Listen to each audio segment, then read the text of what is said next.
अस्सलामुअलैकुम नाजरीन, साहिबान न्यूज के साथ मैं हूं नाइला भट्टी। सबसे पहले शामिल करते हैं आज की अहम खबर शामिल करते हैं हमारे bureau chief Europe Chaudhary Waseem Ahmed की रिपोर्ट के मुताबिक पेरिस में पाकिस्तानी सफारतखाने ने पाकिस्तान का 79वां यौम आज़ादी परचम कुशाई की तकरीब के साथ मनाया। सफीर मुमताज जहरा बलोच पाकिस्तानी परचम को कौमी तराने की धुन पर बुलंद किया, जिसमें पाकिस्तानी सफारतखाने के एहलकारों, पाकिस्तानी खानदानों व शमूल बच्चों की एक बड़ी तादाद मौजूद थी। इस मौका पर पाकिस्तान के सदर, वजीर आजम और वजीर खारजा के पैगाम पढ़कर सुनाए गए। यौम आज़ादी की रंगारंग प्रोग्राम में कौमी नगमे और दस्तावेजी फिल्में शामिल थीं।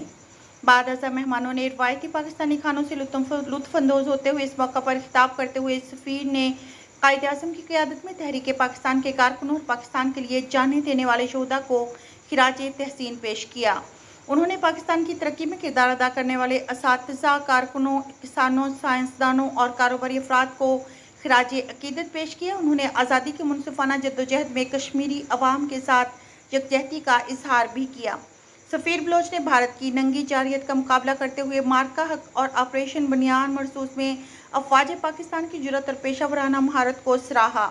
उन्होंने कहा कि इस कामयाबी ने पाकिस्तानी कौम में फ़ख्र और उम्मीद का जज्बा ताज़ा किया है और दुनिया को ये पैगाम दिया है कि पाकिस्तान अपनी खुद मुख्तारी और इलाकाई सालमियत का दिफा करने का अज़्म और ताकत रखते हैं।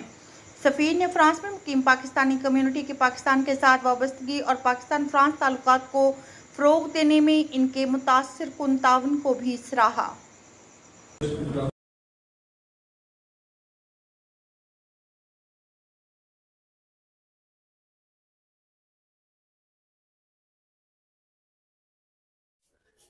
अब तक के लिए इतना ही। मजीद खबरों और अपडेट से बाखबर रहने के लिए देखते रहें साहिबान न्यूज।